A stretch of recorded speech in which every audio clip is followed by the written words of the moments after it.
Hey man.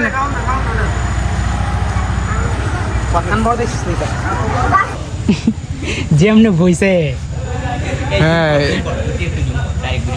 Hey কাকা hey.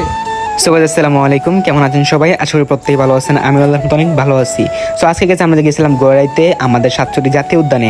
আর সেখানে গিয়ে অনেক এনজয় করলাম আর সেখানে অনেক ঘোরাঘুরি করলাম আর কি। তো অনেক সুন্দর সুন্দর প্লেসে আমরা গিয়েছিলাম। তো স্পেশাল ভিডিওটা কালকে আসবে আর আজকে আমরা আপনাদেরকে দেখাবো বানর। তো চলেন ভিডিওটা স্টার্ট করা যাক। হ্যালো, এটা হচ্ছে সাতচল্লি জাতীয় উদ্যানে, ওই যে অনেকগুলা বানর এরা জিকে জিকে বৈশা আছে, দেখছেন কতগুলা, অনেকগুলা। এটা হচ্ছে সাতচল্লি জাতীয় উদ্যান।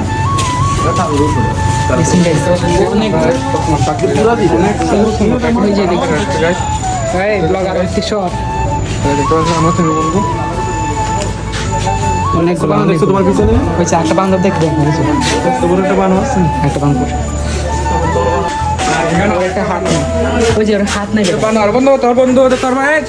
গাইজ, এটা হচ্ছে সাতচল্লি জাতীয় উদ্যান। ওই যে অনেকগুলা বানর গাইজ। আজকে আমরা আসলাম ঘোরানোর জন্য, বাট আইসা এত পরিমাণে বানর এখানে জমা হয়েছে, অনেকগুলা। আর গাইজ দেখুন, আমি যে প্লেসটাতে আছি এই প্লেসটাতে আমরা আজকে গেছিলাম। তো এই ব্লগটা কালকে আসবে ইনশাল্লাহ। তো সেই ব্লগটার জন্য অপেক্ষা করুন। আর সেই ব্লগটা কিন্তু আপনাদের জন্য খুবই স্পেশাল, কারণ আমাদের এলাকায় অনেক সুন্দর একটা প্লেস আছে যেটা আসলে সবাই চেনে না আর কি। মনে করেন যে 80% মানুষই চেনে না এলাকা হওয়া সত্ত্বেও। তো কালকে ব্লগটা আসবে ইনশাল্লাহ। তো ভিডিওটির সাথে থাকবেন, সবাই ভালো থাকবেন। আসসালামু আলাইকুম।